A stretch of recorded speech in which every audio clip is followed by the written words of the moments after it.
سڵاوتان لەبێت بەیانیتان باش کۆتا ڕۆژی هەفتەیە بەڵام ئەمڕۆ دەستپێکی 16 ڕۆژە بۆ ژنان لە هەڵمەتێک. جا هیوادارم کە هەموو ژنانی کوردستان هەمیشە لەش ساغ و تەندروست و سەلامەت بن و هەموو ژنان لە هەموو جیهان پارێزراو بن لە هەموو دەست درێژیەک. هەڵمەتی 16 ڕۆژە بۆ بەرەنگاربوونەوەی توندوتیژی دژی ژنان بەڕێوە ئەچێت و بەشێک لە ژنە چالاکوانانیش دەڵێن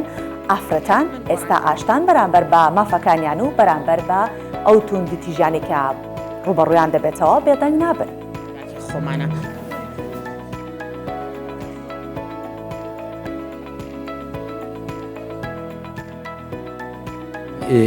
کیمیاوی لێ دەرەچێ کە ئەبێتە هۆکاری پیسبوونی خاکەکە ئەگەر کەوتە ژێر خاک.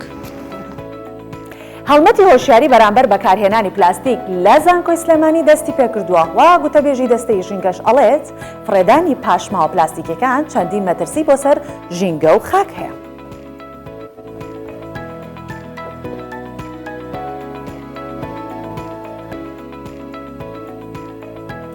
هەر لە بەیانی 24 باسی نۆژەنکردنەوەی تاقی کیسرا لە بەغدا دەکەین کە مێژۆکەی بۆ سەردەمی ساسانیەکان دەگەڕێتەوە و دەیان ساڵیشە پشتگوێ خراوە.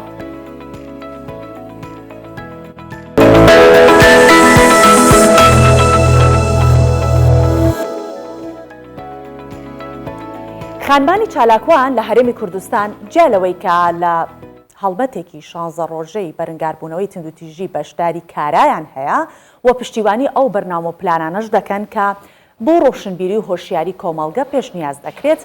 ئەوان ئەڵێن لە چەند ساڵی ڕابردوو ئەم چالاکیانەی بۆ ڕوبەڕووبوونەوەی توندوتیژی دژ بە ئافرەتان ئەنجام دراون بەرهەمی هەبووە و ئافرەتان ئێستا ئاشنان بەرامبەر بە مافەکانیان بەرامبەر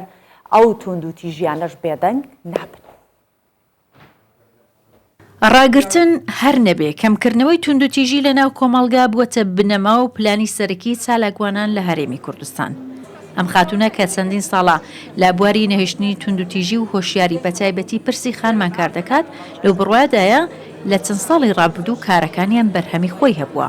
ئێستا خانمان هەر نەبێ بە مافەکانی خۆیان ئاشنان. توندوتیژی بەس مجرد توندوتیژی جەستەیی یان توندوتیژی سەکسیە، بەڵام زۆر جۆری تر هەنکەوە ئێمە لە کۆمەلگای خۆمانە بەداخەوە کچان و ژنان و ئافرەتان تووشی دەبن یان ڕوبەڕووی دەبن، بەڵام خەڵک هێشتا باسی ناکاتون وەکو پێویست. ئەگەر ئێمە باس لەوە بکەین بڵێن گۆڕانکاریەکان هەن بوونە لەو ماوەی ساڵانەی ڕابردوودا، حتمما گۆڕانکاری هەبووە. گۆڕانکاریەکانیش لەوە هاتوون کە ڕۆشنبیریەکی زیاتر هێر ناو کۆمەلگاکی خۆمانە. خەڵکەکان زیاتر باسیەوەکان دەهێن ژن و کچ ناترسێن باس بکەن بڵێن من توندوتیژیم بەرامبەر بکراوە. مافەکانی خۆی دەزانێتن، دەزانێت ئێستا پۆلیسی بەرەنگاربوونەوەی توندوتیژی هەن، خەڵک دەزانێت کەوا هەن ئەوان هێڵێکی گەرمیان هەیە، خەڵک هێڵی گەرمەکە بەکاردێنێتن، ئەوە حتمما خۆشتی ئیجابیە. بەداخەوە ئایا نەهێشتنی توندوتیژی بەتاوی لەناو هیچ کۆمەلگایەک نابێتن، بەڵام گرنگ ئەوەیە کە بتوانین کەمی بکەینەوە، بەڵام نەکو بەس مجرد شێوازی فکرکردن و شێوازی تعاملکردنەکەیە، بەڵام بە هەمان شێوەکو دەڵێن سەبەبەکانیان هۆکارەکانی ئەو توندوتیژیە چییە. هەوڵەکانی حکوومەتی هەرێمی کوردستان بۆ بنبڕکردنی هەموو جۆرە توندوتیژیەک بەردەوامە، بەتایبەتی لە کابینەی نوێم و گەندامێکی ئەنجومەنی کاروباری خانمان دەڵێ حکوومەت بە داڕشتنی بەرنامە و پلانی تایبەت بۆ کردنەوەی سنتەر و دانانی ڕاوێژکار و دەیان بابەتی ترکاری کردووە بۆ هۆشیارکردنەوەی تاکەکان. ئەرکی هەموو لایەنە پەیوەندیدارەکانە بۆ نمونە پەروەردە لە ڕەوزەوە دەبێت هەوڵ بدا لە مەناهیجدا هەوڵ تا ئاشتەوایی کۆمەڵایەتی بخاتە فکری خوێندکارانەوە لە خوێندنی باڵا بە هەمان شێوە، تەندروستی بە هەمان شێوە، بەڕێوەبەرایەتی توندوتیژی بە هەمان شێوە بتوانێت ئەو کەسانەی کە توندوتیژیەکەن دەستگیر بگرێن و سزا بدرێن، کەوا یاسا بە هەمان شێوەی یاسا جێبەجێ بێت، کەواتە هەموو لایەنە پەیوەندیدارەکان دەبێت کاری جدی بکەن بۆ کەمکردنەوەی توندوتیژی. بڕیاری 1325 یەکێکە لەوەیە کە ئاشتی و ئاسایش بەرقەرار بێ بۆ ژنان و بتوانێت ژنان بپارێزێ. ئەمە یەکێک لەوانە کە ئێمە پلانمان داڕشتۆ لە 2022 دەچێتە بواری جێبەجێکردن. ئەمیش تەنیا ئەنجومەنی خانمانیە، بەڵکو لەگەڵ حکوومەت و ڕێکخراوەکانی کۆمەلگەی مەدەنیە استراتیجمانەیە کە بۆ بەڕێوەبردنی توندوتیژە استراتیجی بەرەپێدانمانێ، کەواتە کۆمەڵێ پلان هەیە کە ئێمە کاری لەسەرکەین بتوانین توندوتیژی کەم بێتەوە و بتوانین ژنان بەهێز کە دەکەین لە هەموو بوارەکاندا کە پێگە و ڕۆڵی خۆیان هەبێ. 25 نۆوامبەر هەرێمی کوردستانیش با ڕەنگی پرتەقاڵی و بە دروشمی جیهان پرتەقاڵی دەکەین بەشدار دەبێت و هاوکار لەگەڵ هەموو جیهان دەڵێ کار دەکەین بۆ نەهێشتنی هەموو تونند و تیژێک بە تایبەت بەرامبەر بە خانمان و بە پلانی تایبەت هەوڵی ڕۆشنبیری تاک دەدەین و بە یاساش تاوانبارانی ئەو کردەوانە سزا دەدەین. هێرە مۆلودی کوردستان 24 هەولێر. بەڵێ ئەو راپۆرتەمان بینی کە هاوکارم هێرە مۆلیدی ئامادەی کردبوو و سەبارەت بەوە زیاتر گفتوگۆکەم لەگەڵ میوانەکەم پەرێز عومەر چالاکوانی بواری ئافرەتان. بەخێر هاتی پەرێزخان. هیوادارم هەمیشە لە ساغ و تەندروست بی و ئەمڕۆ کە دەستپێکی ئەو دوو هەفتەیە بێگومان بۆ ئێوەی چالاکوان دوو هەفتێکی پڕ لە کارە بێت. با سەرەتا پێش هەموو شتێک بزانین بۆ 25 نۆڤەمبەر دەستنیشان کراوە بۆ بەرەنگاربوونەوەی تونند و تیژی دژی ژنان. هەموو ساڵە لەو ڕۆژە دەمێت پێش هەموو شتێک بڵێم سەری ڕێز و نەوازش بۆ خوشکانی ئەمیرالدا دەنوێنم ئەو سێ خوشکەی کە بوونە هۆی ئەوەی کە ئەم دوو هەفتەیە ئێستا ئێمە هەوڵەکان سەرتر بکەینەوە بۆ شارکردنەوە بەرامبەر بە ژیانێکی ناتوند و تیژ. ئێمە دیارە ئەو ڕۆژە کە لە ساڵی 1960 ئەو سێ خۆشک پێکەوە لەلایەن دیکتاتۆری دۆنۆمیکە ئەو کات لە اختیار کران بە شێوەیەک اختیار کران کە وا پیشان بدرێت کە ئەمانە بە ڕووداوێکی هاتوچۆ کوژراون بەڵام دوای دەرکەوت کە اختیارێکی گەورە بوویش لە بەرامبەر ئەو خۆپیشاندان و ناڕەزایەتیانەی کە لە سیستەم و لە کۆمەلگای ئەو کاتی ئەوێ هەبوو بەرەنگاربوونەوەی ئەو تونند و تیژانی کە ئەو کات هەبوو. ئیتر دوای ئەوە خوشکی چوارەمیان کەمایەوە هەوڵەکانی لەگەڵ هەموو ژنانی جیهان یەک خست ئەو لە ئەمریکا پاشان لە ئەو هەوڵە درا کە 25 نۆڤەمبەر بە ڕۆژە بناسێنرەوەی تر UN بڕیاریان لەو ڕۆژەدا و پێناسەکراک بە سەرەتای دوو هەفتەی بەرەنگاربوونەوەی تونند و تیژی لە جیهان. زۆر باشە. پەرێز ئەمەوێت بزانم وشەی بەرەنگاربوونەوەی تونند و تیژی دژی ژنان وەک چالاکوانێک کە دەیبیستیت چی بۆ تۆگەێنێت؟ ئەزانی سۆبان خەم پێم وایە هەر وشەی بەرەنگاربوونەوە خۆی تونند و تیژی تێدایە. ئێمە کێشەمان لە پێناسە و لە فەلسەفە و لە پەروەردەی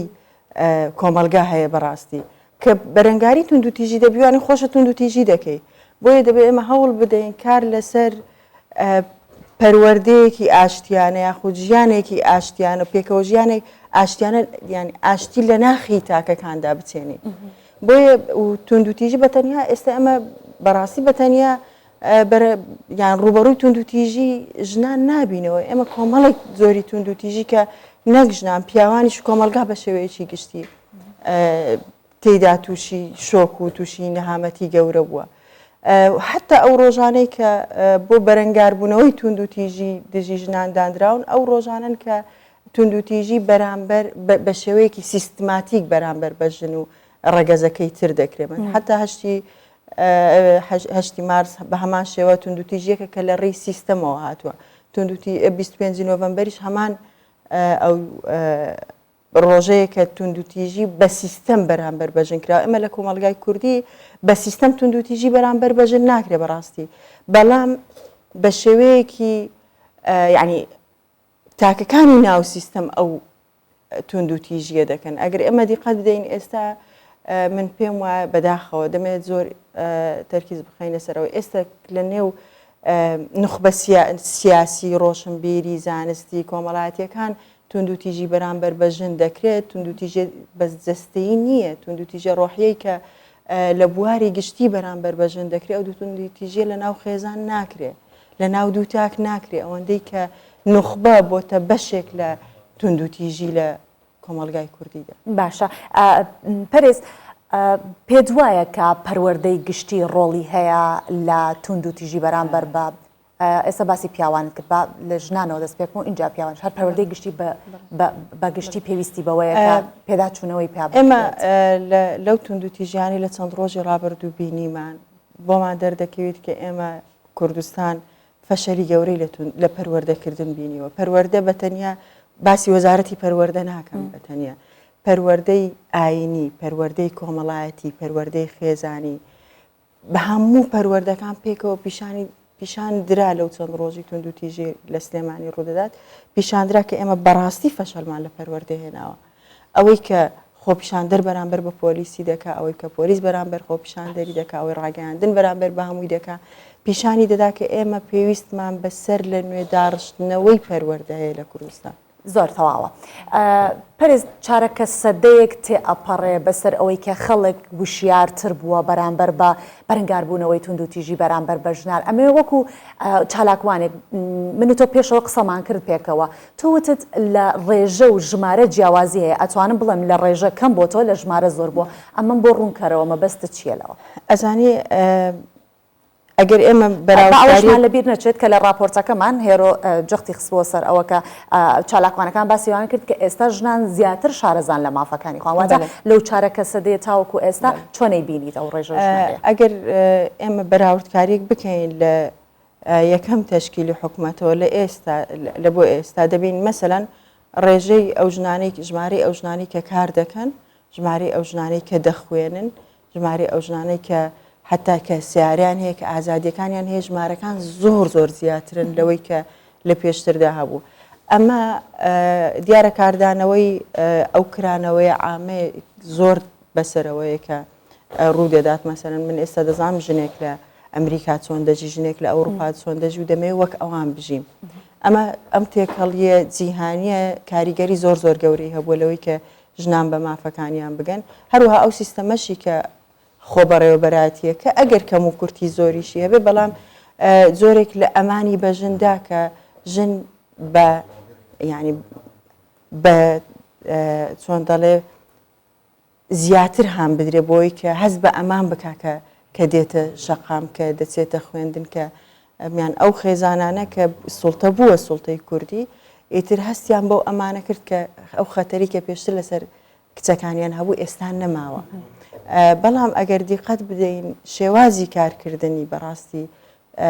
ژنان و ڕێکخراوەکانی ژنان بە بۆچینی شێوازێکی تا ڕادەیەک ناسەرکەوتوو بوو ئەگەر ئێمە دیقەت بدەین ژنانی نوخبە نەیانتوانی ببنە ئەو ژنانەی کە باوچێک لە ماڵەوە برایەک مێردێک لە ماڵەوە بڕێ خۆزگە ژنەکەی منیش وەک ئەو بووە لە پشتیوانیکردنی ژنەکان لەلایەک لە ڕۆڵبینینیان هەم لە بواری گشتی هەم لە داپۆچیکردنیان لە ژنان باش تا دێت دەبینین ڕێکخراوەکانی ژنان لە زیاد بوونان ئەنجومەنی ژنانمان هەیە ڕێکخراوەکان لە زیاد بوونان ئەمێ ئەوها باسی لێ بکەین زیابوونی ژمارە ڕێکخراوەکان واتە هێشتا مافەکان ماوەکە دەستەبەر بکرێت یاخود ڕێکخراوەکان نەیانتوانیوە ئەو ڕۆڵە کاریگەرەیان هەبێت لە کۆمەڵگەیە سۆڤانجیان بەداخەوە بەشێک لە ڕێکخراوەکانی ژان ئێمە کە قسە دەکەین هەمیشە لەو بوارانە تۆ ناچاری بە ڕێژەی قسە بکەیت بەشێک لە ڕێکخراوەکانی ژنان بوونەتە مەصدەری ژیان و بازرگانیکردن و وەکو هەموو ڕێکخراوەکان تریا وەکو هەموو بوارەکانی تر بۆیە کاریگەری یاخود بێمتمانەیەکی گەوریان لە کۆمەلگا دروست کردێ بەرامبەر بە ڕێکخراوەکانی دیکەش یعنی ئێستا ئەگەر دیقەت بدەی ژنا ینی ڕێکخراوەکانی ژنان لە ناو کۆمەلگا جێگای سیقەنین چالاکوانی ژن لە ناو کۆمەلگا جێگەی سیقەنیە چکە هەر خۆی جیا کردەوە لە کۆمەلگا لە شەقام هەم چۆتە ناو بازنەیەکی بچووک ینی چالاکوان بۆ چالاکوان قسە دەکە دەچن مەسەرەن هەڵمەتی بەرەنگاربوونەوەی تونند و تیژی و هۆشیاری یاسایی دەکەن بۆ پارێزەران دەیکەن دەچن مەسەرەن هۆشیاری تەندروستی دەکەن لە کۆلێژی تۆ بوو لە فلان دەیکەن ینی نەتواندرا ئەو هەڵمەتانە بکرێن بە هەڵمەتی شەقام بە هەڵمەتی ماڵ بە ماڵ بە هەڵمەتی لە دێیەکان و دیسان دەڵێمەوە ئەو تونند و تیژیەی ئێستا مەسەرەن لە ناو شاریش هەیە لە ناو گوند نییە باوەڕکە یعنی ئەو تونند و تیژیە ڕۆحیەی ئێستا لە ناو شار بەرامبەر بەژن دەکرێت لە هیچ لادەیەکی کوردستان ناکرێت کەواتە ئەسڵی تونند و تیژی لە کۆمەلگای کوردی ینی دەهێنرێ و هاوردە دەکرێت ئەوەی ئێستا ژیانی لادێ ئاگدار بێت دەبینیت کە ئەو تونند و تیژیە ڕۆحیەی کە ئێستا لە شار بەرامبەر بەژن دەکرێت لە بوارە گشتیەکان بەرامبەر ژن دەکرێت لە دام و دەستگای حکومی لە ڕاگەیاندن لە حتا لە زانکۆکان لە هەموو ئەو شوێنانەی کە پێویست بوو پێچەوانە بێت کە پێویست بوو نمونەی زۆر باش بن بەداخەوە ڕۆڵی باشیان نییە. باسی ڕۆڵەکەیت لە دەسەڵاتی یاسادانان ئێمە ژمارەیەکی باش ژنانمان هەیە کە دەتوانن ڕۆڵ بگێڕن. پێت وایە ئەو ژنانە بۆشای یاسایەکانیان توانیەوە پڕ بکەنەوە؟ من نامێ هەمووی بە گلەیی لەوان کۆتایی پێبێنم بەڵام خۆشبەختانە کە کوردستان گەیشتۆتە ئاستێک کە سەرۆکی پەرلەمانی ژن بێ کە گەورەترین دەسەڵات و تاکە دەسەڵاتی یاسادانانە لە کوردستان ئەمە زۆر جێی خۆشحاڵیە و ڕێژەی کۆتا کە سەرکەوتنی زۆر باشی لە کوردستان هێناوە مەسلەی کۆتا بە تایبەت کۆتای ژن لەبەرەوەی کۆمەلگای کوردی ڕاهات لەوەی کە ژنی دەسەڵاتدار ببینێت ژن لە پایە جیاجیاکان ببینێت خۆزگە ئەو کۆتا دەگوازرایەوە بۆ دامەزراوەکانی دیکەش بە تایبەت دامەزراوە حزبیە باڵاکان و دەسەڵاتی جێبەجێکردنیش کە زۆر پێویستە کۆتا لەوێش جێ خۆی بگرێ بەڵام بەداخەوە چەند هۆکارێکیش هەن کەوایان کردو ئەوان بەتەواوی نەتوانن ڕۆڵی ئەو ڕۆڵە ببینن کە لێیان چاوەڕوان دەکرێت لەبەر ئەوەی دەستنیشانکردنی ئەو ژنانەی کە بە سیستەمی کۆتا سەردەکەون لە دەستی ژن نییە. ئەمە یەکێکە لە هۆکارانی کە ئەو ژنانەی کە دەچنە لەو پۆستەوە زۆر منەتیان بەژن نییە زۆر بەبیریان نییە داکۆچی لە ژنان بکەن. ئەمە خاڵێکە خاڵێکی تر ئەوەیە کە ئەسڵەن ئەوان کەمترین ڕوبەڕوو کەمترین بەرکەوتیان لەگەڵ تونند و تیژی هەبووە تونند و تیژی خێزان و حتا کۆمەڵایەتیش بۆ لەبەرەوەی زۆربەی ئەوانە لە ناو خانەوادەیەکی سیاسین خۆیان لە ناو خانەوادەیەکی هۆشیارترن لە کەسانی تر یاخون ئەو خانەوادەیە ئەگەر تونند و تیژیش بەرامبەر بە ژنانی دەرەوەی خێزانەکەی خۆی بکات تونند و تیژی بەرامبەر بە ژنانی ناو خێزانەکەی خۆی کەمتر دەکات بۆیە تێگەیشتنی تەواو لەلایەن بەشێک لەو ژنانە نابیندرێت کە لە پۆستەکان بۆیە بەڵێ ئێمە بۆشایی زۆر گەورەی یاساییمان هەیە وەکو یاسا و بۆشایی گەورەترمان هەیە لە جێبەجێکردنی یاسا لە هەردووکی مهمتر پێم وایە بۆشایی گەورەمان لە هۆشیاری هەیە لەنێو چینی نوخبە ئەوەی کە خۆی پێنووسەر ئەوەی کە خۆی پێ بەرپرسی گەورێ ئەوەی کە خۆی پێ نخبەیەکی دیار و کەسایەتی گەورەیە ئەوان تونند و تیژی ئێستا بەرامبەر بەژن دەکەن بەداخەوە. ئەمڕۆ وەک گوتم لە سەرەتا دەستم پێکردم ئەمڕۆ هەفتەیەکی پڕ لە کار و چالاکیە بێت هەر لە ئەمڕۆ دەست پێ ئەکات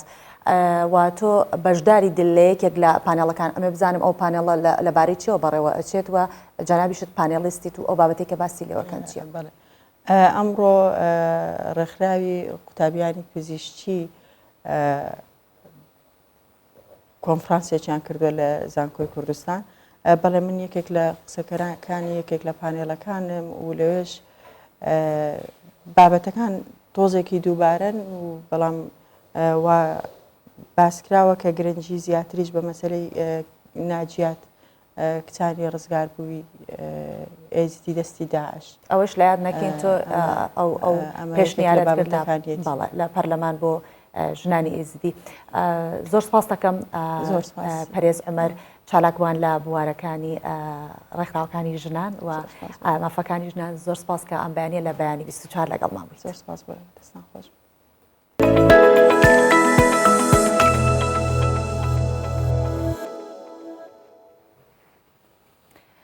مادەی پلاستیک یەکێکە لەو پێکاتانەی کا پیشەسازی ئەمڕۆی جیهان بۆ بەرهەمهێنانی کاڵا جۆرەجۆرەکان پشتی پێیابەسێت بەر لە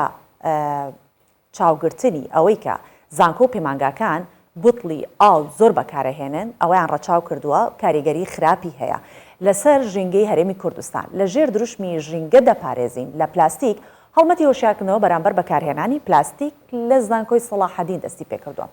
ئامانج لە هەڵمەتەکە بڵاوکردنەوەی هۆشیاریە لە ناو قوتابیان سەبارەت بە مەترسیەکانی پلاستیک و کاریگەریەکانی لەسەر خاک.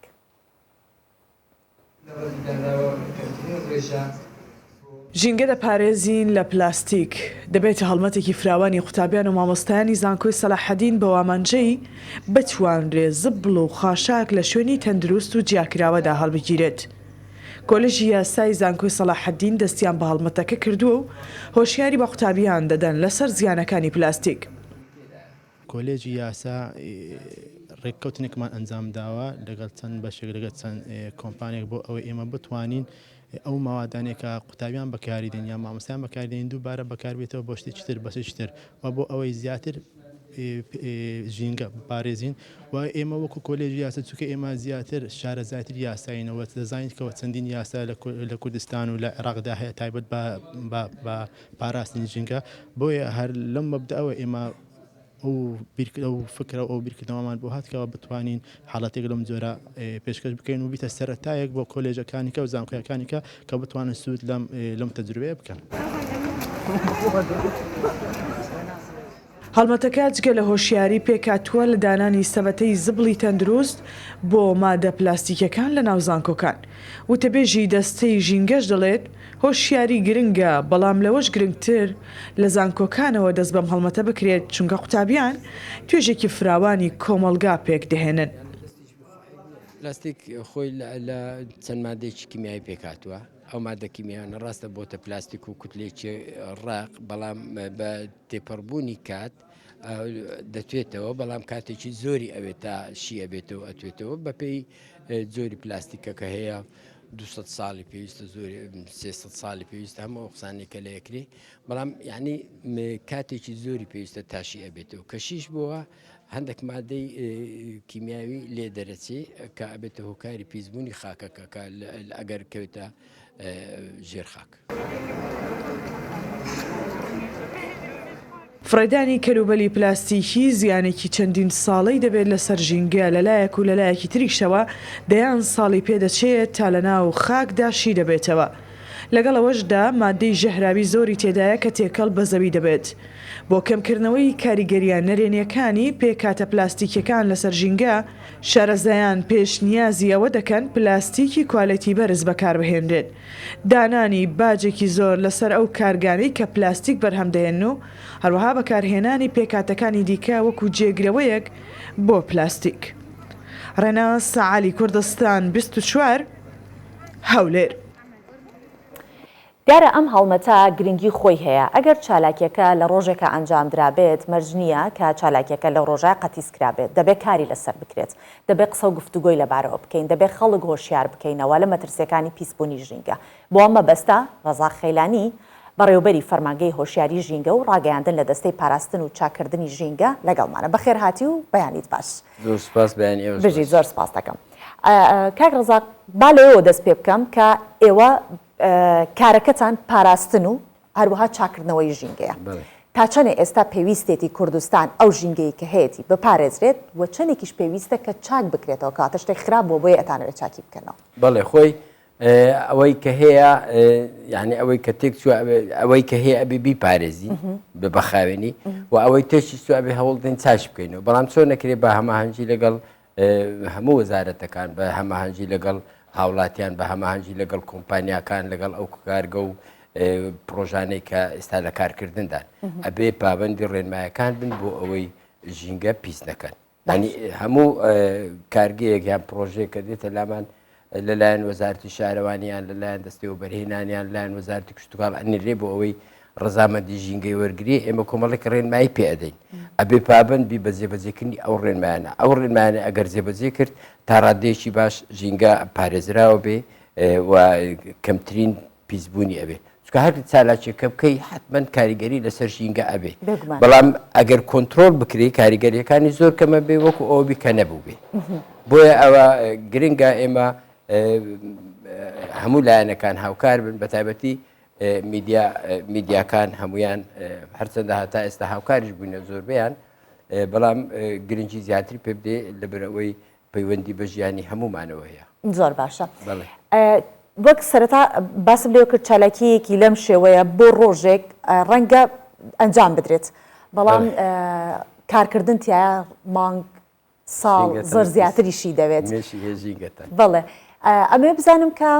ئەم جۆرە چالاکیانەکە لە یەک ڕۆژە تەواو بێت لە لای ئێوە دواتر درێژەدانەکەی لەکوێیە؟ نا ئێمە ئەو چالاکی دوێنێ چالاکیەکە بوو کۆلیژی یاسا چالاکیی ئەنجامدا بوو بۆ بەناونیشانی پاراستنی ژینگە کوردستان. ئەوان چالاکی خۆیان کرد بۆ هوشیارکردنەوەی تەلەبەکانیان و مامۆستایان لەوێ ئێمەش بەشدار بووین لەوێ و تارێکماندا لەسەر مەسلەی چۆنێتی پاراستن و هوشیارکردنەوە ئەوانە گرنگی پێ بدرێ. ئەمە هەنگاوێکی باشە کە لە هەموو کۆلیژەکانیش ئەو بابەتە بکرێت بۆ ئەوەی ئەو تەلەبانەی لەوێن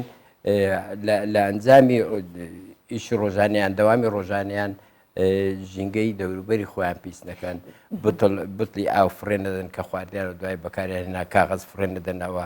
دانێنە ئەو شوێنانێک کە تەرخان کراوە بووی. ئێمە هەر لەو ڕوانگەیەوە بە هاوکاری وەزارەتی پەروەردە دەستمان پێکردو بە هوشیارکردنەوەی تەلەبە لە ناوەندەکانی خوێندن هەر لە قۆناغەکانی بنەڕەتی تا ئامادەیش بۆ ئەوەی بتوانین لەوێەوە دەست پێ بکەین هوشیاری پاراستنی ژینگە، هوشیاری خاوێنکردنەوەی ژینگە، هوشیاری پیسنەکردنی ژینگە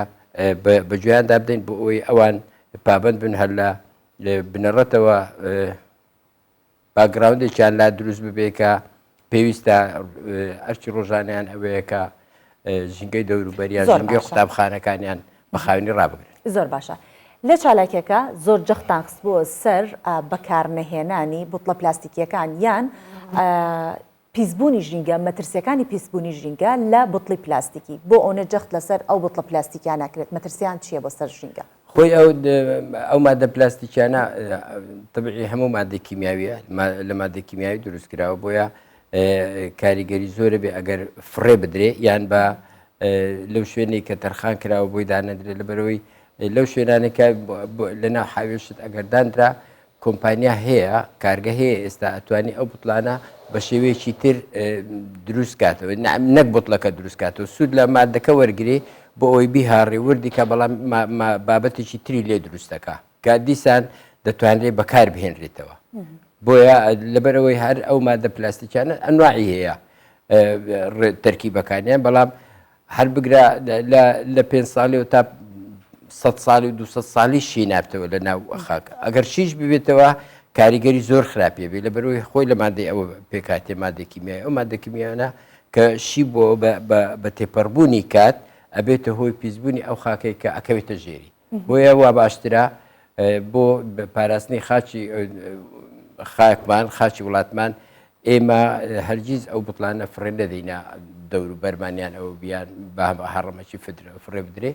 دەبێت کۆ بکرێتەوە لەو شوێنانێک کە بووی تەرخان کراوە هەندێک لە کارگەکان ئەو بوتڵانە ئەبن وریانەکەن دایانکەنە دەنگکۆڵە دوای دایانکەنە بابەتی ترکە دووبارە توانین لە شوێنی تر بەکاربێنێ. کە دەڵێن ژینگەی کوردستان مەبەستمان لە خاکێتی لە ئاوێتی لە هەواکێتی با باسی هەواکەی بکەین لە ڕۆی ئەو کارگانەی کە دروست ئەکرێت بۆ نمونە کارگەیەکی قیر ئەبێت دووریەکەی 7000 متر بێت لە شوێنی دانیشتوانی خەڵک لەو 7 کیلۆمەترە کە ئەبێت دوور بێت تا چەندە ئەو کارگانە ڕێنمایی هەر ئەو کارگانە ناڵم بۆ نمونە قیر ناڵم کارگەکانی دیکە چەندێک ئەو ڕێنماییان جێبەجێ کردووە ئەگەر نەیان کردووە چ کاریگەریەکی لەسەر هەوای هەرێمی کوردستان کردووە ئەو سزانە چین کە ڕوبەڕویانە بێتەوە. ئێمە کە باسی پیسبوونی هەواکەین باسی 4-5 هۆکارەکەین ئەوانەیە کە هۆکارن بۆ پیسبوونی هەوا یەک لەو هۆکارانی جەنابەت باس کرد کارگەکان و پاڵاوگەکان بەڵام ئەوانە هەندێکیان بەبێ ئەوەی بە فلتەری ژینگە تێپەڕ بوو بن دامەزراون هەرچەندە ئەگەر سەردانی ژینگەشیان نەکردبێ بۆ ڕەزامەندیدان بەڵام تیمەکانی ئێمە پشکنین لە فەرمانگەکان سەردانی ئەو پرۆژانەکەن ئەگەر سەرپێچیان هەبێ لادانیان لە ڕێنمایەکان هەبێ ڕێنمایەکان پێدرێ کە پێویستە ئەو سەرپێچیان هەیەیان ئەو زیادە ڕۆیانە هەیەە لەسەر ژینگە کردویان ئەبێ لای برن ئەگەر لایەن نەبرد ئێمە سزای پێبژارتنمان هەیە بەسەریاندا سەپێنین بۆ ئەوەی چکە حاڵەتێکیە ئەگەر کەسەکە پابند نەبوو بە جێبەجێکردنی ڕێنمایەکان ناچارین بە ڕێکاری یاسایی ڕێگریان لێ بکەین ئەویش بە سەپاندنی سزاکە خەڵکەی سزادرا حتمما ئەوە ناکە ینی تەقبولی ئەوە ناکە پارەکە بدام بە ناچاری پێویستە ئەو سەرپێچیانێک کە هەیە لای بەرێ یەکی لە هۆکارەکانی دیکە مەسلەی زۆربوونی ئۆتۆمبیلە لە ناو شارەکانی هەرێمی کوردستان لەبەرەوەی گواستنەوەی گشتی نییە ئەگەر بێت و گرنگی بە گواستنەوەی گشتی بدرێ خەڵک ئەوەندە ئۆتۆمبیلی تایبەت بەکار ناهێنێ بڕوا بۆ سەر ئیشی بڕوا بۆ دەوامی بڕوا بۆ سەر کارەکەی یان بچێتە بازار ئەگەر لە هەموو ئەو شوێنانە گواستنەوەی گشتی هەبی پاس هەبی ترام هەبی ترام کە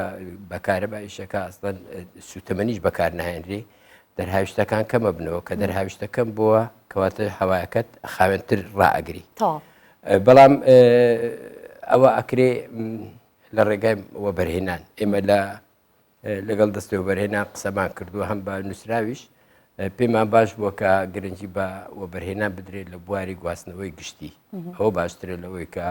کۆمەڵێک بۆ نمونە بەکارهێنانی میترۆ و ترامڤایت ئەوانە لە هەولێر مەجای ئەوەی تیا هەیە کە ئەو جۆرە پرۆژانە هەبن کەمتر خەڵک ئۆتۆمبیل و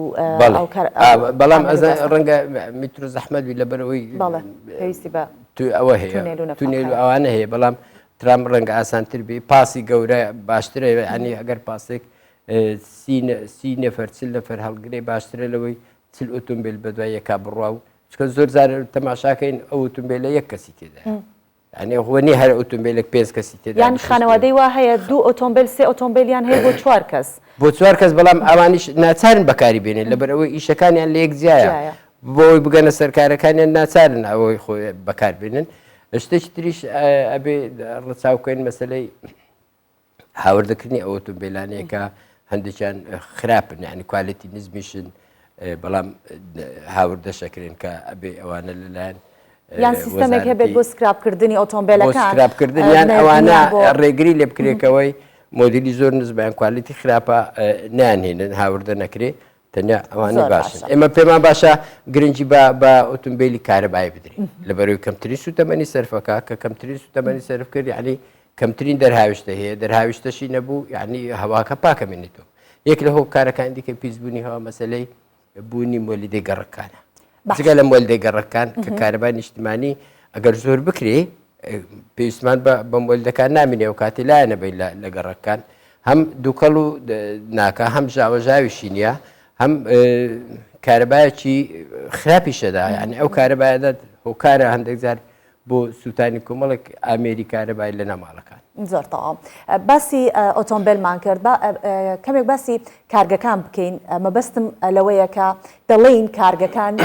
و پاڵاوگەکان کە دەڵێن ئەبێت دوورتر بێت لە شار بۆ نمونە ئەگەڕڵێن لە هەولێر دوور بێت ئەو دیوی پردێ ئەو دیوی پردێ ئەکاتە کەرکووک یانی نزیکە لە کەرکووک واتە دووریەکەی کە لە هەولێر دووریەکەین لە شوێنێکی تر نزیکە بێتەوە چ سیستەمێک ئەبێ هەبێت بۆ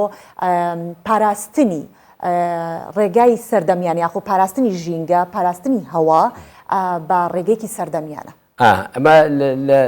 ڕاستە ئەگەر ئێمە داوا بکەین 7 کیلۆمەتر لە سنووری نیشتە جێبوون مەسەر لە هەولێر دوورکەوێتەوە ڕەنگە نزیک بێ لە شوێنێکی تر بۆیە ئەبێ گرنگی بۆ بدەین تەکنۆلۆجیای نێبێنی لۆ ئەوەی بتوانانی باشترین کۆنتترۆل بکرێت لەسەر کارگەکە دەرهاویشتەکانی خۆ ئەگەر دەرهاویشتەی نەبی شتی پیسی نەبی خۆ کارگا نزیک بێت لە گەڕەکانش کاریگەری ئەو تۆی نابێت لەبەرەوەی ئێمە کە ئەڵێن ینی لەو ڕێنمایە کە هاتووە ئەبێ ئەوەندە کیلۆمەتر دوور بێ لەبەر ئەوەی زۆر پیسە ینی ئەو کاتێک کە ڕێنمایەکان داراوە ئەو تەکنۆلۆژیای هەبووە کە پیسکەر بووە بەڵام ئێستا ئەگەر بێت و لەسەر خاوەن کارگەکان یان ئەو کارگانی دایانەوەی کارگێک دامەزرێن پاڵاگۆبی کارگەبی هەر شتێک بی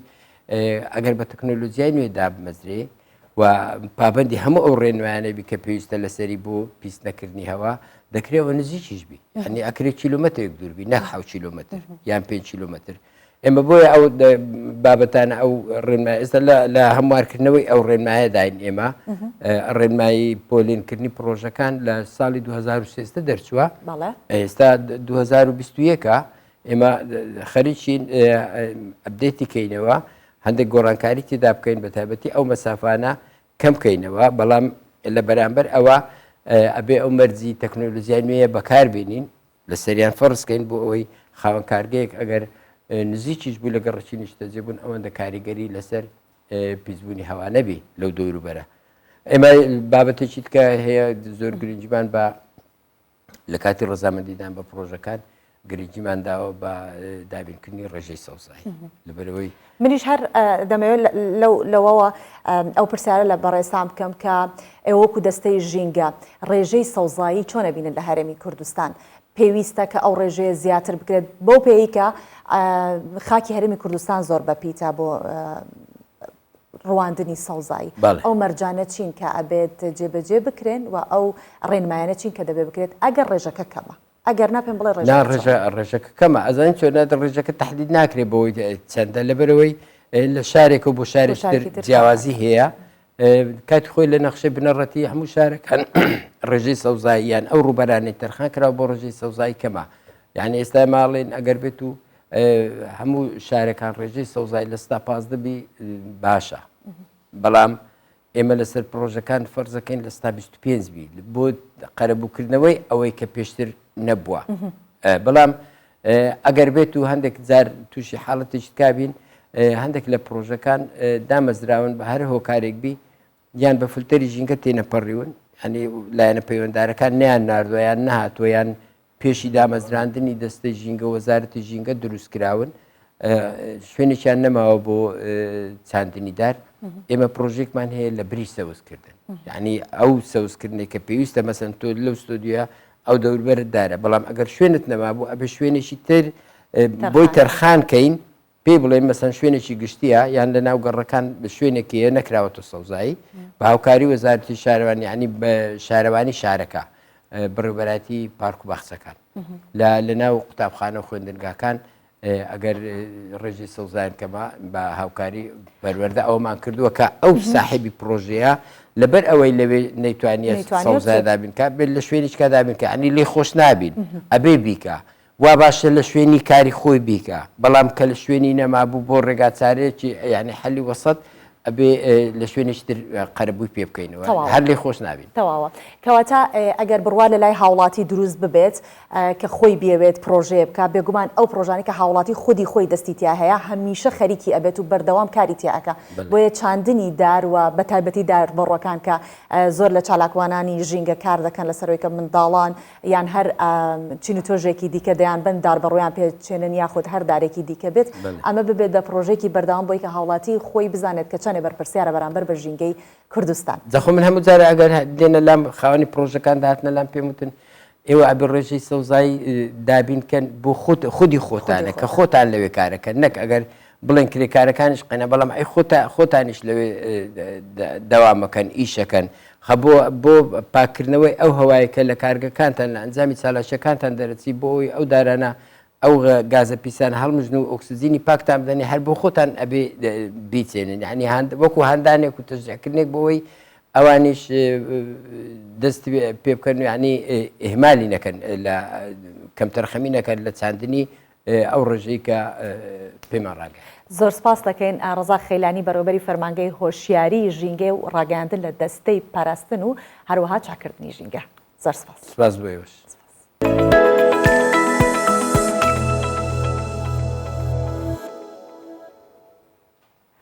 لە دەواازەی سنووری کێلێ دەستگیرە بەسەر بارهەڵگرێک کە خاوەنەکەی هەوڵی داوە بە شێوەیەکی نایاسایی زیاتر لە 5,000 کیلۆگرام جگەری مریشکی ئێرانی داخلی هەرێمی کوردستان بکات بۆ ئەوەش جگەرەکە دوور لە هەموو مەرجێکی تەندروستی لە ناو قاڵبێکی خشتی پۆنزای حەشار دراوە کە ئەو جۆرە خشتە بەکاردێت لە دروستکردنی باڵەخانە بەرزەکان و لە کاری بیناسازی ئەوە یەکەم جار نییە بازرگانان هەڵ ئەدەن کە خواردەمەنی قاچاق بە تایبەت جگەر بەو جۆرە داخەڵ بکەن بەڵام کارمەندانی گومرگ دەستیان بەسەر ئەو بارەیاگرتووە. بارهەڵگرێکە لە ئێران و لە ڕێگەی دەواازەی سنووری کێلێ خشتی جۆری پۆنزای هاوردە کردووە. کارمەندانی گومرگی ڕاپەڕین گومانیان لە بارەکە هەیە کەلوپەل یان خواردەمەنی قاچاق و نایاسایی تێدا حەشار درابێ بۆ یا پشکنینی بۆ دەکەن دوای پشکنین دەرکەوت لە ناو قاڵبی خشتەکان جگەری مریشکی ئێرانی حەشار دراوە. هێنانی هەموو بەرووبوومەکانی پەلەوەری لە ئێرانەوە بۆ هەرێمی کوردستان بەپێی بڕیاری وەزارەتی کشت و کاڵ قەدەغەیە لە ناو هەریشێک لەو بلۆکانەدا بەو شێوەیە پاکەتی جگەردان دراوە لە کارگە پێچانەوە و هەموو ئامادەکاریی بۆ کراوە بێگومان هێشتا نەگەیشتۆتە بازار کە کەڕ و لێدا و خراپ بوو و شێوازی بەستنەکەی نەماوە. بەشێک لەو جگەرە بەداخەوە بازرگانان دێهێنن بە شێوەیەکی قاچاق بە شێوازی جۆرا و جۆر دەیشارنەوە و دواتر لە بازارەکان ساغی دەکەنەوە و دەرخواردی هاوڵاتیانی هەرێمی کوردستانی دەدەن. هەر بالێتێک لەو خشتانە زیاتر لە 60 پاکەت جگەری تێدا حەشار دراوە. هەر پاکەتێک 24 پارچە جگەری تێدایە و سەرجەمی بارەکە توانراوە 5200 کیلۆگرام جگەری مریشکی ئێرانی تێدا حەشار بدرێ. دوسێ جاری تر لەو شێوازە بارمان گرتووە لە ناو بلۆکی بونزا یان لە ناو سەوزۆمیوە یان لە ناو تەختەی کە تەرتیب کرابوو. تەمان ئەو بارانە لە شەریکە تەرتیب دەکرێن، یانینەوە نییە بڵێ لە ڕێگا سایق بیکە یان مەسەرەن نووسنگەیەکی گومرجی لە ئێران بیکە، ئەوە لە شەریکەکە تەرتیب کراوە هەتا بلۆکەی بە تایبەتی بلۆکەی بۆ تاتەشرا وەکو ئەو بۆی ئەو بارە بشارێتەوە وەکو سندوقی لێکراوە و لە ناوێدا ئەوەی ئێستا گرتمان خۆی بارەکە 22 تەنە 584 ئەو جگەرەیە کە جگەرەکە ئێستا بەسەر چوە نەک هەر بڵێم ینی بەسەرچوونەکەی خراپەوە بە ئەو بارەوە هێنراوە. ئێستا چەندین جۆر کەلوپەلی خواردەمەنی و پاکەرەوە و بیناسازی لە ئێرانەوە و لە ڕێی دەواازەی سنووری کشێلێ هاوردەی هەرێمی کوردستان دەکرێت. بەڵام بە بڕیاری وەزارەتی کشت و کاڵ هاوردەکردنی پێکاتەکانی پەلەوەر لە ئێران بە هەموو جۆرەیە قەدەغێ. شۆفێری بارهەڵگرەکان دەڵێن ئێمە لە بازاڕچەی سەردەشت کەلوپەلەکان لە شۆفێرە ئێرانیەکان وەردەگرین، بۆیە نازانین بارەکان چیان تێدا حەشار دراوە. لە نێو بازارچەی لە قەپانی ئەو بارە بجابەبەر هەر کەسێکی دیکەوێت دەبێت ئەو باریکات بۆی نێبی گۆڕە بڵێن بەناوی کەسێکات بێ یان لێ بۆ کەسێک ئامادەکرابیان قەشێکی تێدا بکرێ بۆ نیە دەکەوێتە سەر دێتە دی عراق و لە دی عراقیش گومرگ بۆ خۆ پشتنی خۆی دەکات جا هەر شتێک بێ ئەو بارە ساق بپرسنی ساق ئاگادار نییە. یەکەم جار نییە لە دەواازەی سنووری کشێلێ هەوڵی هاوردەکردنی جگەری مریشکی ئێرانی بەو شێوەیە دەدرێ. هاوینی ئەم ساڵ کارمەندانی گومرگ بار هەڵگرێکی تریان دەست بەسەر داگرت نزیکەی 5,000 کیلۆگرام جگەری مریشکی لە ناو خوێی پیشەسازیدا حەشاردا بوو تا بتوانێت دواتر لە بازارەکانی هەرێمی کوردستان ساغی بکاتەوە.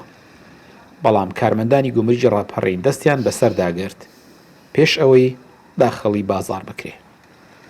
ئارەسەمی کوردستان 24 هەڵاتزێ. بە هەموو شێوێک ئەبێ کوردستانمان بپارێزین چ لە ڕووی ئاو هەوا و ژینگەکەیەوە بێت چ لە ڕووی تەندروستیەوە بێت چ لە ڕووی هۆشیاریەکەیەوە بێت بە هەموو شێوێک دەبێت بیپارێزین لە هەموو جۆرە مەترسیەک. جا باسی خزمەتگوزاری و ئاوادانکردنەوەتان بۆ ئەەکەم بە بڕی 300 ملیۆن دینار ڕێگەی سەرەکی و سنتەری شارەدەی وەرتێ سەر بە قەزای ڕەواندز پرۆژەی قیرتاوکردنی جێبەجێ دەکرێت. ڕێگاکە گرنگی زۆری هەیە و ئیدارەی سۆرانیش بە ئیدارەی ڕاپەڕین و پارێزگاکانی سلێمانی و هەڵەبجەوە دەبەستێتەوە. ڕێگای سەرەکی و سنتەری شارەدەی وەرتەی قەزای ڕەواندزە. نزمی پلەکانی گەرما لێرە تیمەکانی ناچار بە پەلەکردن بۆ تەواوکردنی پرۆژەکە کردووە و مەبەستیانە بەر لە هاتنی شەپۆلی بەفر و بارانبارین پرۆژەکە کۆتایی پێبێت. لەسەر بجێ وەزارەتی ئاوادانکردنەوەی حکوومەتی هەرێمی کوردستان جێبەجێکرێت کە پرۆژەی پلنگان وەرتەیە ئێستا تەواوکەری پرۆژەکەیە لە سنووری شارەوانی 4 کیلۆمەتر لە سنووری شارەوانی قیر دەکرێت تەنها 600 مترمان مابوو تەواو بکرێت ئێستاش ئەوانە هاتوونە ئەو 600 مەتەی بە ماوەی 3 ڕۆژان تەواو دەکرێت گوژبەی هەر 4 کیلۆمەترەکەش نزیکەی 300 میلیۆن دەبێت. ڕێگاکە تەنها گرنگی بۆ دانیشتوانی شارەدەی وەرتێ و گوندەکانی سنوورەکە نییە، یەکێک لە گرنگترین ڕێگاکانی نێوان ئیدارە سربەخۆکانی سۆران و ڕاپەڕینە. یەکیش لەو پرۆژە گرنگانێکەوە ئەو پرۆژەی قیرکردنی طبعا ناو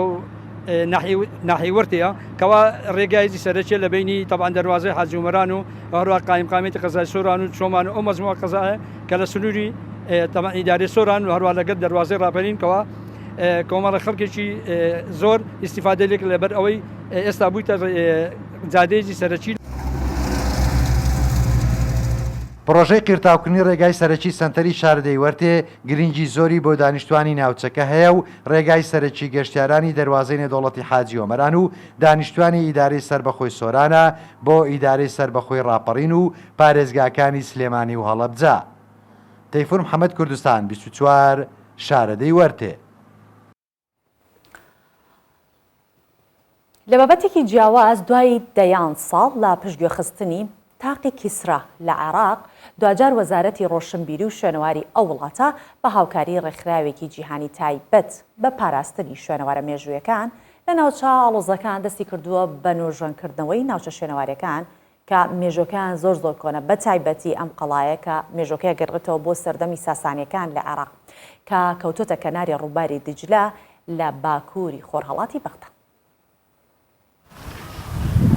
کارکردنە بۆ نۆژەنکردنەوەی تاقی کیسرا لە نزیک بەغدا کە ماوەیەکە درز کەوتۆتە چەند بەشێکیەوە. چەندین ساڵ بووە ئەم ناوچە شوێنەواریە گرنگە پشتگوێ خرابوو کە مێژوەکەی دەگەڕێتەوە بۆ سەدەی سێمی پێشزاین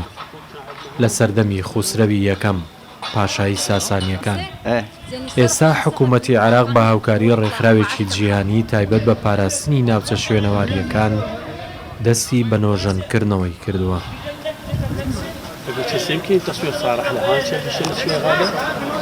موقع طاق كسرى بعد أن تعرض إلى دوای ئەوەی بەشێکی تاقی کیسرا تووشی دارمان بوو چەندین کۆبوونەوەمان لەگەڵ ڕێکخراوی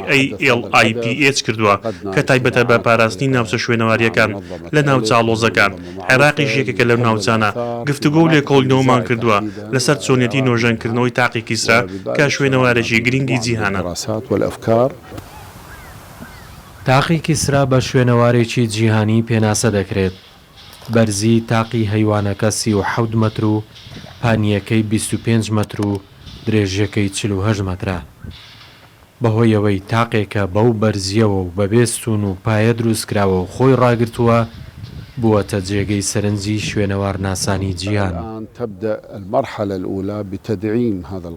یەکەم قۆناغ دەست بە قایمکردنەوەی کەوانەکە و توێژینەوە لەسەر خۆڵەکە دەکەین چونکە شوێنەکە لە ڕووبار نزیکە بۆیە مەترسی دزەکردنی ئەو بۆ بناغەکەی هەیە. ئێستا ڕێکخراوی ALIPH توێژینەوەکان دەکات. لە شەڕی تیسفۆن کە یەکێک بوو لە جەنگەکانی فتوحاتی ئیسلامی مەدائینی پایتەختی ساسانی تاقی کیسرا کەوتە دەست عەرەبەکانەوە. ئێستا ئێرانیەکان ئەم ناوچە شوێنەواریە بە شارستانیەت و مێژووی خۆیان دەزانن، بەڵام عێراقیەکان بە شوێنەوارێکی دێرینی وڵاتەکەیان لە قەڵەمی دەدەن. بە بەردەوامی دەبینین کە پێشەنگای زۆری هونەری ئەکرێتەوە، بەڵام لە پێشەنگاکان کەمتر بیر لەوە کراوەتەوە نابینان بەشداریان پێ بکرێت. بۆیە مۆزەخانەیەکی رووسیا جیاواز لە مۆزەخانەکانی دیکە ئەم جارە پێشەنگایەکی بۆ نابینەکان کردوتەوە. بەرهەمە هونەریەکان و نەخشێنراوە نابینان هەستی پێ بکەن و تابلۆکان لە خەیاڵیان وێنا بکەن. هەروەها وێنەی سێڕەهەندی نمایشکراوبووی کە ئەوان دەستی لێ بدەن و بزانن وێنەکە باز لە چیەکە. لە مۆزەخانەی هێرماتیگی سەینت پیتەرزبێرگی رووسیا پێشانگەی هونەریەکان هەمیشە جەژنێکن بۆ چاوەکان، بەڵام پێشانگەی ئەم جارە جیاوازە و ماناکانی فراوانترە. زۆربەی جارمیوانان و ئامۆژگاری دەکرێن دەست لە وێنەکان نەدەن، بەڵام ئەم جارە ئەمە لێرەدانیە. لە ڕێگەی پەنجەکانەوە کەسی ئاسایی و نابینا ڕۆدەچنە نێو بەرهەمە هونەریەکان.